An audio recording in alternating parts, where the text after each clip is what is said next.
120. 120? Buy it today. Alright, so it's free for everybody. For the next time we come, people pray there. It's all good, man. I don't know, we forget. I just pay for it now, okay? So we don't. We have to pay the store. Just 120 you bought it. Yeah. From, but I want to pay for it more. So some go. I mean, I'll give the 120 to the store. Yeah, you give 120. Yeah. You want me to send it to you? You want me to pay him? Yeah. Alright.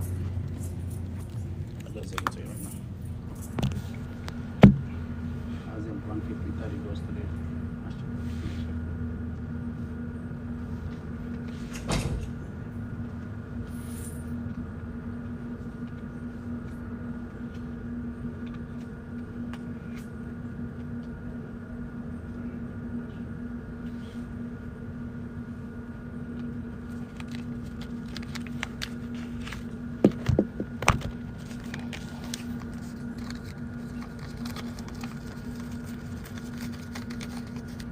I want to be like you, bro. Or? What kind of money I see you counting? This needs to be in my bank account. Huh? So it needs to be in my bank. You still got that money? No, I put that already. Put this. Okay.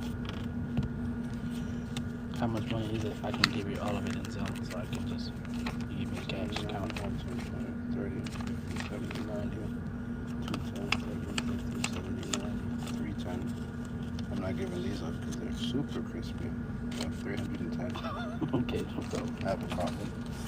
wa alaikum salam wa rahmatullahi ta'ala wa barakatuh.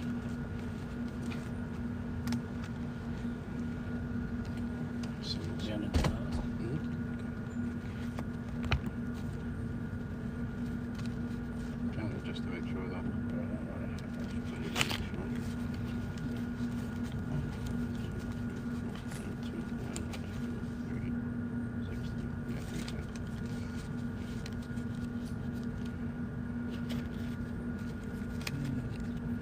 And then 120.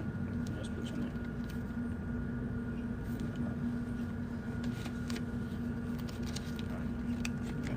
So 310 and 120, right? 150.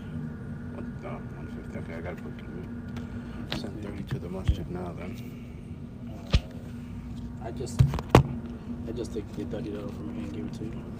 No, I don't have like 30. Yeah, 10. Yeah. Okay, this one. This is 310. This 1, 2, 3, 4, 5. 1, 2, 3, 4, 5. 310. That's 460. $160.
And I got the card, just in case.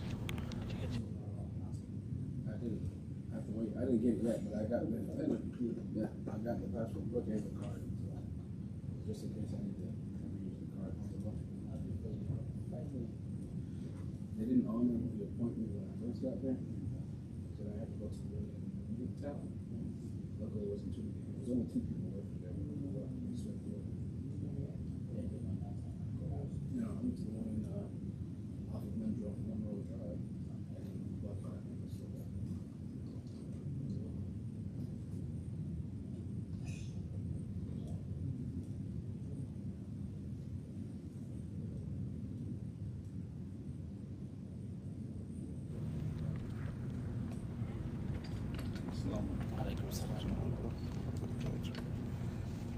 How are you?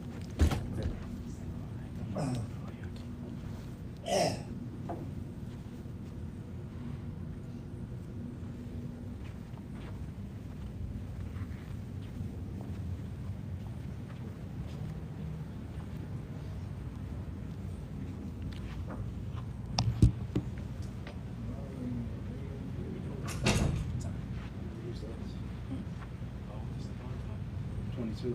Yep.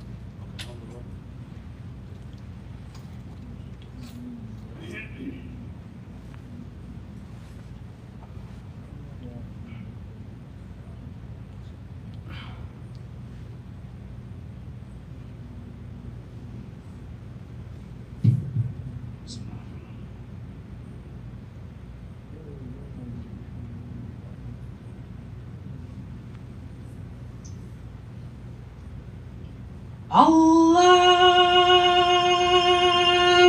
Akbar, Allahu Akbar, Allahu Akbar, Allahu Akbar. Asyhadu an la ilaha illallah.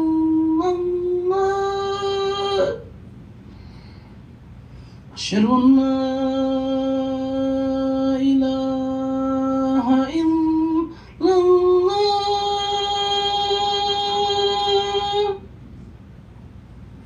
Asyhadu anna Muhammadar Rasulullah.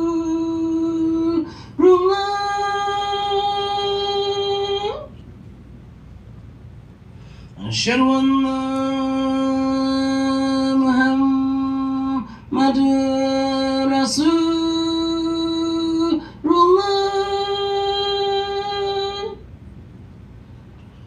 Hayya 'alas salat,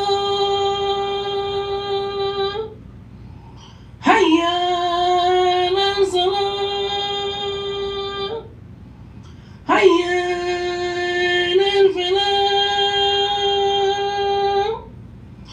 hayya 'alal falah. Allahu Akbar, Allahu Akbar, la ilaha illallah.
Got it. Accepted. Want me to send you which one again? I think that was the last one, the 13.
Assalamu alaikum.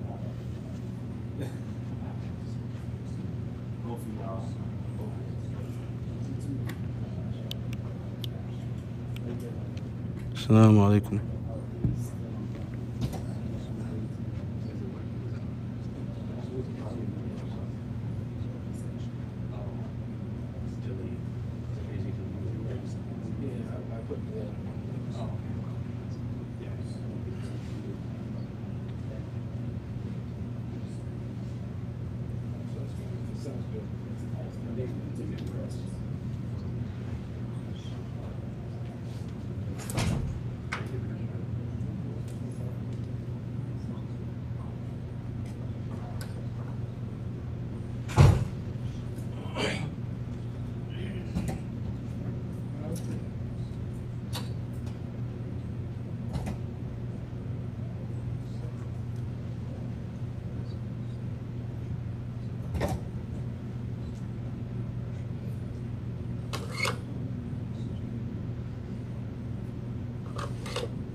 I'm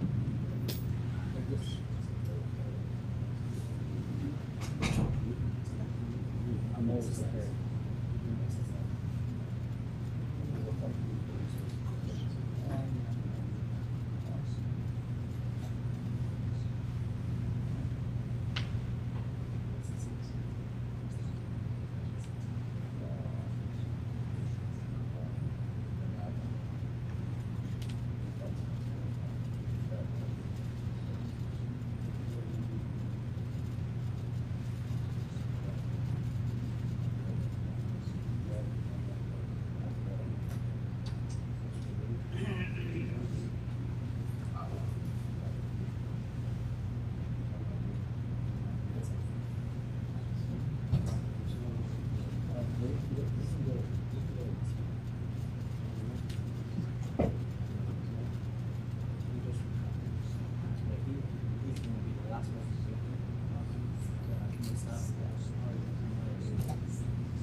Assalamu alaikum wa rahmatullah. Alhamdulillahi rabbil alameen. As-salatu was-salamu ala rasulihil kareem. Amma ba'd. Rabbi shrah li sadri wa yassir li amri wa hlul 'uqdatan min lisani yafqahu qawli. Allahumma inna nas'aluka 'ilman nafi'a wa na'udhu bika min 'ilmin la yanfa' wa ba'd. We begin by praising Allah subhanahu wa ta'ala and sending salawat upon Rasulullah sallallahu alayhi wa sallam. We thank Allah subhanahu wa ta'ala for the numerous favors that He has given us. And we take the moment to reflect on the ingratitude that we have. That there's no way we can continue to live except through gratitude. And every moment that went by where we didn't show Allah subhanahu wa ta'ala or express or feel, Ya Allah, thank you for your blessings, then we don't realize how privileged and blessed we are. If it's not weighing heavy on our head, especially in these days, the privileges and blessings that Allah has given us, then we need to reflect again on ourselves. So we thank Allah subhanahu wa ta'ala. And we accept that we are very much blessed. Blessed more than we deserve. And we accept that whatever trials that we have are nothing in comparison to His blessings. And we accept that even then we complain, Ya Rabbil Alameen, we still turn to you and we ask for forgiveness for doing that. We ask for forgiveness for forgetting your blessings. And for forgetting the privileges that we have. And for not showing shukr to you as you deserve shukr from us.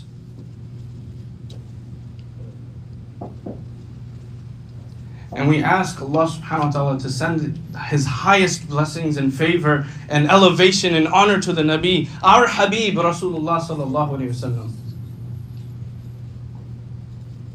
Because he went through so much just for Iman to reach us, for the reality, the haqq to come to us. The reality of what is life worth living for. It's not this dunya. It's not whatever dreams and aspirations you and I put together while we're in school. It's not for the family. Life is only worth living if it's only for Allah. Life is only worth living if it's for Allah. And if it's for anything other than Allah, it's not worth it. It's not a worthy life at all.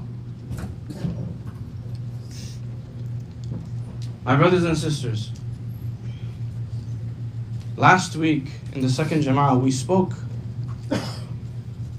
and one of the things we reflected on is the tragedy that the ummah, we as an ummah, the tragedy that has hit us is that we believe we are weak. It's not that we're weak. We aren't. The tragedy is that we believe that we are weak. Because if we were truly weak, then no one else would fear us. No one else would have any concern. What are the Muslims doing? Every day, every night, their eyes are on us. As if we're some type of threat.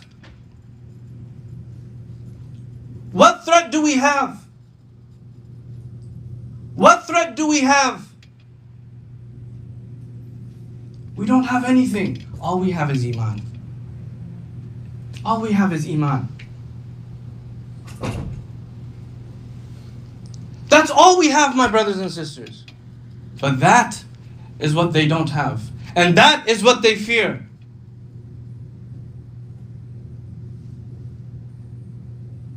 You can say as much as you want, we're peaceful, we come with no arms, we mean no harm, all of that. But the power of Iman, when the ummah comes together as a unit, without raising a finger, Makkah surrendered. Without blood being shed, Makkah surrendered.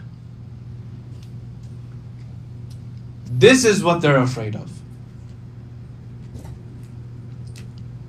We as an ummah, if we unify our voice, Without raising a finger, we can change the world. But the problem is, we allowed ourselves to believe we don't have that potential.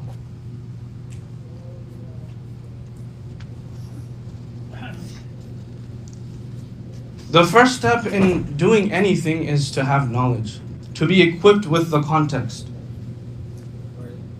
If you didn't already know, we're talking about what is going on in the world, what is happening to our brothers and sisters in Palestine, in Gaza. What is our role in all of this?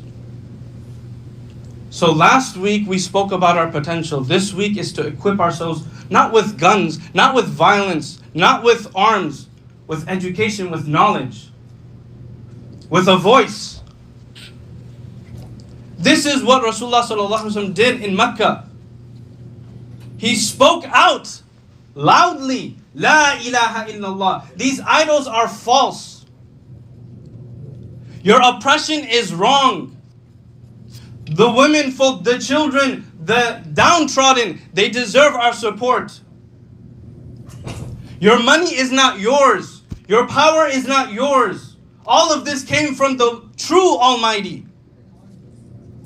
And they didn't like when he spoke. This is what we have to do today. We have to speak, stand our ground,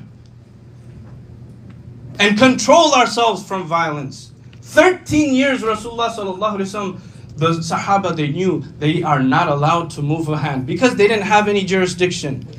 And that is the same today. Violence is not the way. Violence is not the answer. It's being able to control your hands and use the tongue that Allah subhanahu wa ta'ala has blessed you with.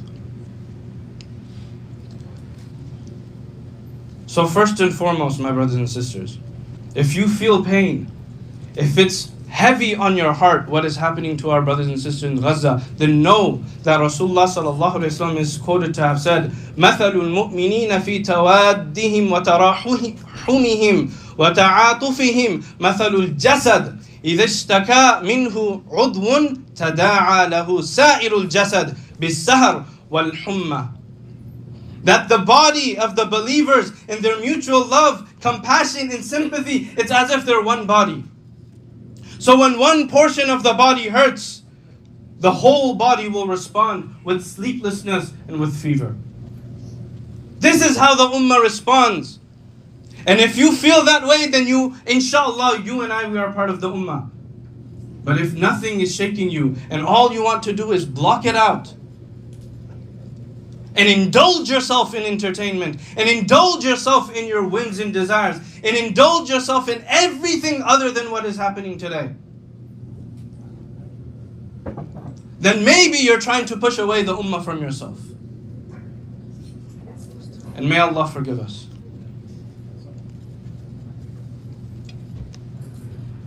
As unfair as the world is, let us talk about the context. 1948, there was a partition plan. And during that moment in history, Gaza was not part of what Israel was supposed to get. Do we even agree to the partition plan? No. But let bygones be bygones. Gaza was not part of it. 55% was given to Israelis, 45% was given to Palestinians. Immediately, in that very moment, their aggression began. As if it didn't begin before. 55 wasn't enough. They started going even further. And they pushed nearly 250,000 or more into what we today call the Gaza Strip, which at that time was controlled by Egypt.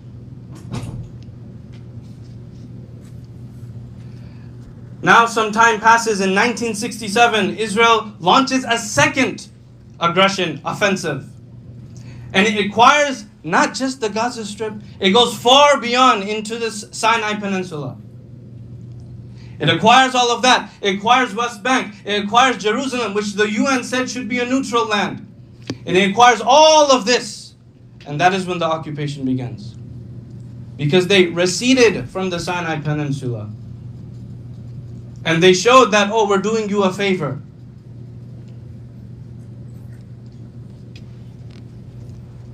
When you think about what is happening to our brothers and sisters today, it's not from October 7th. It's decades before that.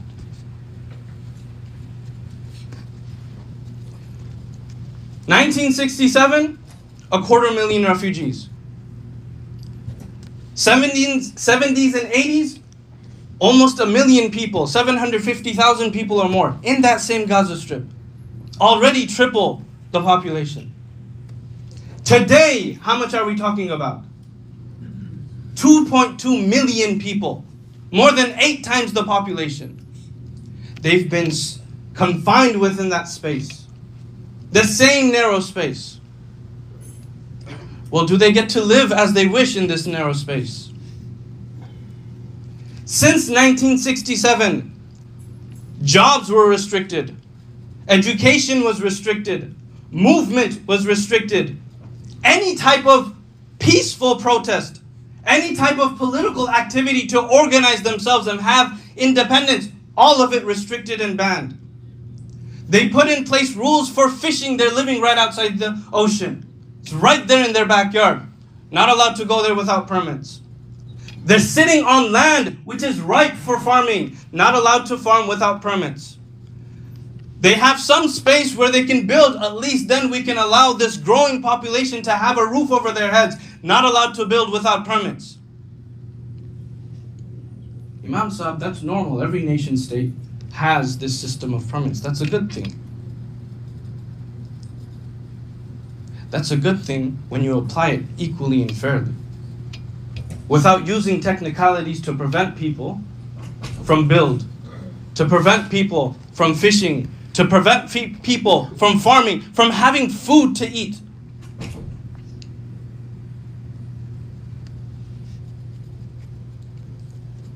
And the audacity on top of that, as the Palestinian brothers and sisters, they're confined in this space without anywhere to go. And permits are put up as restrictions rather than as pathways for earning a living. They're forced to see Israelis from Tel Aviv, so far away, come and they're fishing right on the beach.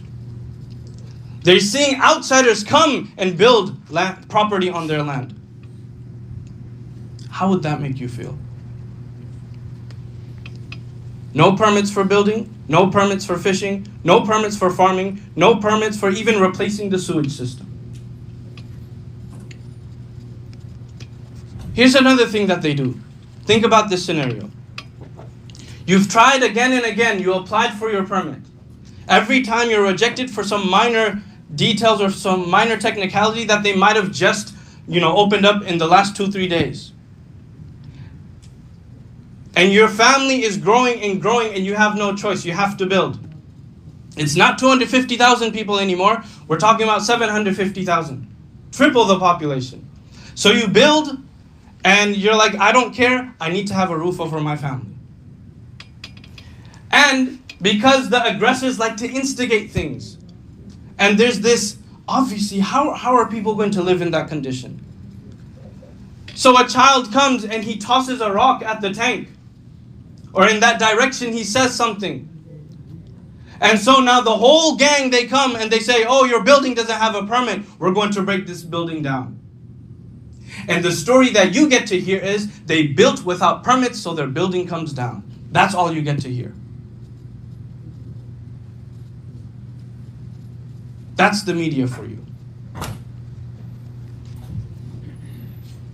The water is controlled by Israel. The electricity is controlled by Israel. Even now, internet is controlled by Israel.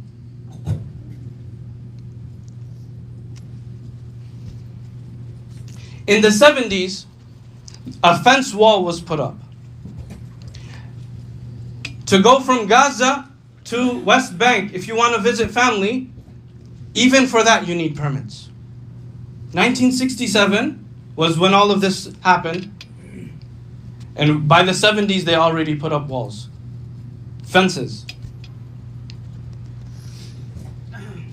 So no longer can you even eat, sleep, or drink. You can't even go see your family.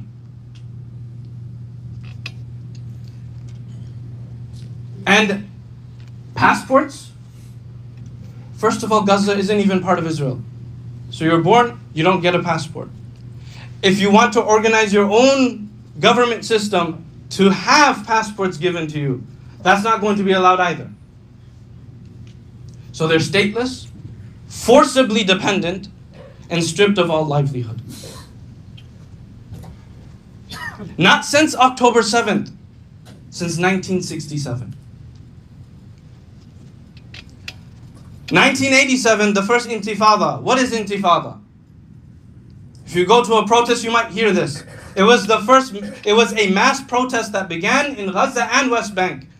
And Israel responded with what they know best. With aggression.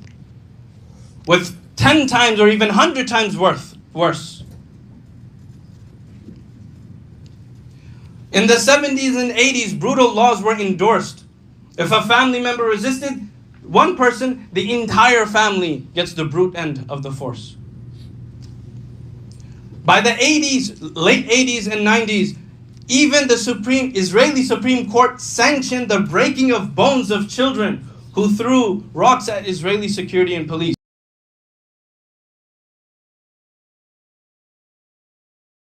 Against the Shind and made legal. Let that settle in your mind for a moment. We didn't have social media and internet back then. And when any news reaches us, our first reaction is to say, that's such a difficult, we weren't trying to hear it. You don't believe me? I've seen enough of this on the news. I've seen.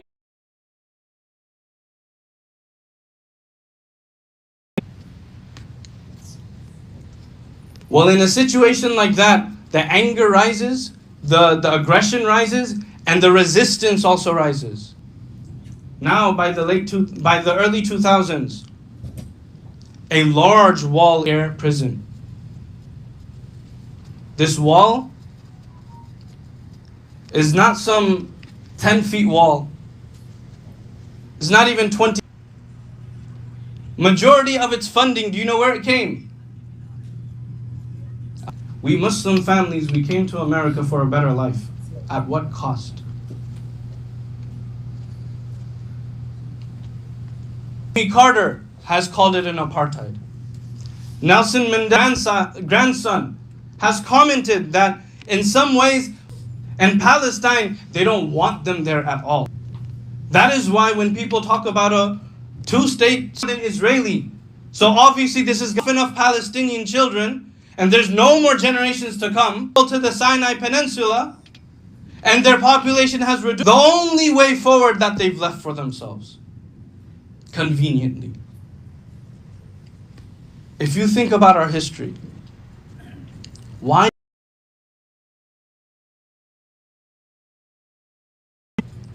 They didn't prevent us from farming and owning land. They didn't prevent us. We had arms, we had everything. It was because our taxes were increased by a few pennies. Our taxes were increased by a few pennies. Freedoms that they deserve. When do they have a right to defend themselves? Life. Are in on the public scene, at your workplace, with your friends, and your lips, they become zipped.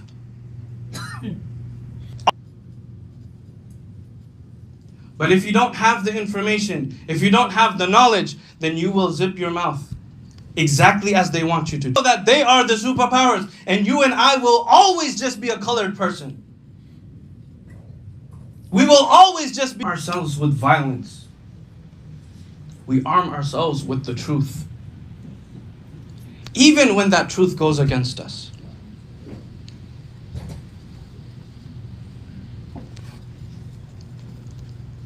On an individual level, my brothers and sisters, we need to, in your local masjid.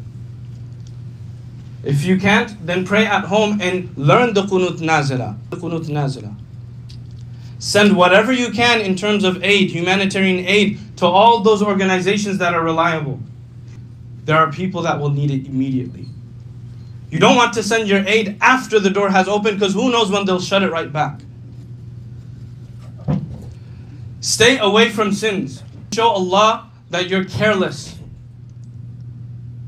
Your good deeds are good, but your abstaining from sin is even more powerful. And you know which one's harder to do. If you're an abuser at home, hold your tongue and hold your hand. Sinning, use it for educating yourself. Some self-reflecting. Whether you like, you doing what you can with it, you're going to do less. How is this going to help? Since when did we have my rallying going to do? Nobody put their Imam to help someone. We do that. Now is not the time to make excuses. Sins by including qunut nazila in your daily life. In charity, then go on as a unified group without manipulating. Surah will descend. But until then, brothers, Allah subhanahu wa ta'ala for forgiveness, especially our brothers and sisters, a shining light in the here. Ya Allah, that they have.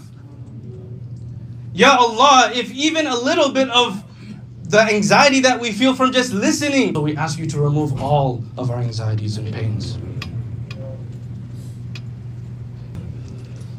Ya Rabbil Alameen, we can't give that which we don't have. So Ya Allah, allow us to learn how to build rahmah within ourselves.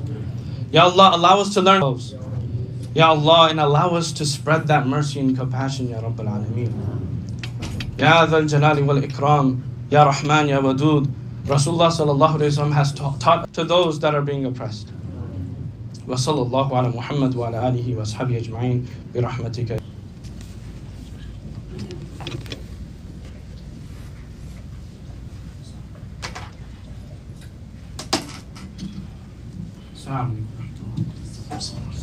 Get a chance to go take wudu, and you guys will follow this space for the brothers in the back.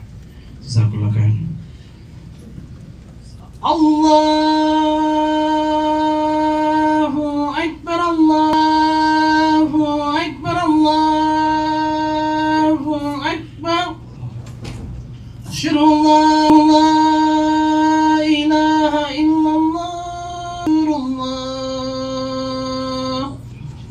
Ashhadu an la hayya ala salah, hayya La ilaha illallah. Alhamdulillah, nahmaduhu wa nasta'inuhu wa nastaghfiruhu wa nu'minu bihi wa natawakkalu alayhi wa na'udhu billahi min shururi anfusina wa min sayyiati a'malina wa nashhadu anna Muhammadan 'abduhu wa rasuluhu. Amma ba'd. Fa inna khayra dhalala wa kullu dhalalatin fin nar. Man yuti'i Allah wa rasulahu faqad rashad wa hada wa man في القرآن العظيم والفرقان الحميد بعد أعوذ به ولا تموتن إلا وأنتم مسلمون يا أيها الذين أعمالكم ويغفر لكم قال رسول الله صلى الله عليه وسلم بك بين أصابعه أو كما قال صلى الله عليه وسلم. بارك الله لنا ولكم في القرآن العظيم ونفعنا وإياكم بالآيات والذكر الحكيم إنه تعالى جواد كريم ملك بر رؤوف رحيم. أستغفر الله لي ولكم ولسائر المسلمين فاستغفروه إنه هو الغفور الرحيم.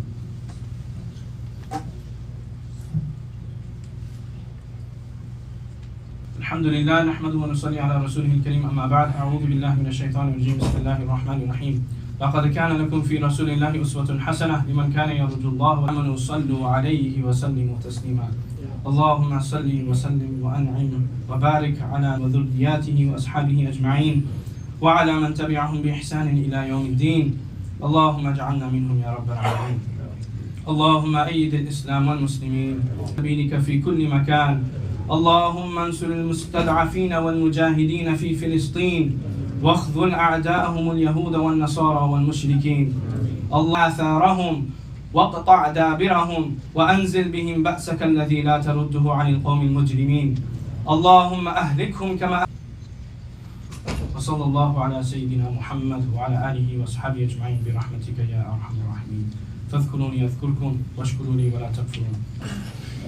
الله أكبر الله أكبر رسول الله حي على الصلاة حي على الفلاح قد قامت أكبر الله أكبر لا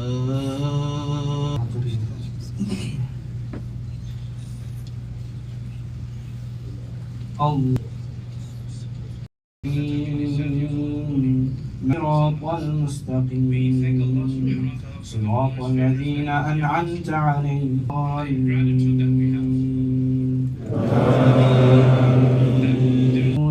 واليوم الموعود وشاهد ومشهود قتل أصحابهم عليها قعود وهم على ما يفعلون بالمؤمنين شهود الله العزيز الحميد الله على كل شيء شهيد ثم لم يتوبوا فلهم عذاب الحريق إن الذين آمنوا وعملوا الصالحات لها الأنهار ذلك الفوز الكبير.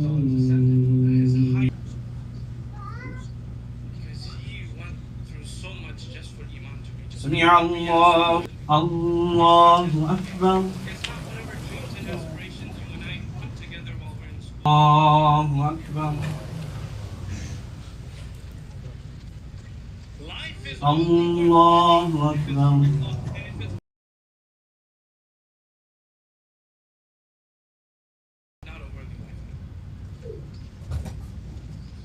الله رب العالمين الرحمن الرحيم مالك الصراط المستقيم صراط الذين أنعمت عليهم غير المغضوب آمين إنه هو يبدئ ويعيد فعال لما وثمود بل الذين كفروا في محيط بل هو قرآن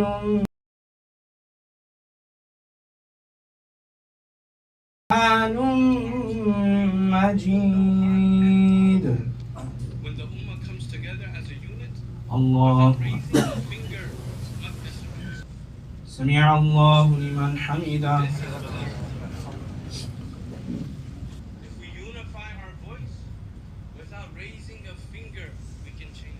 الله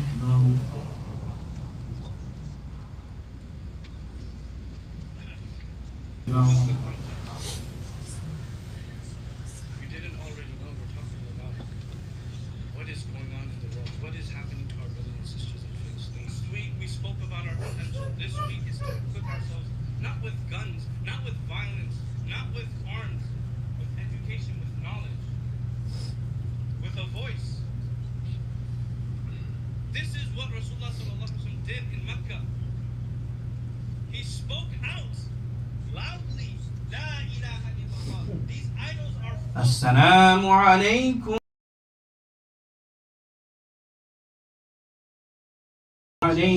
ورحمة الله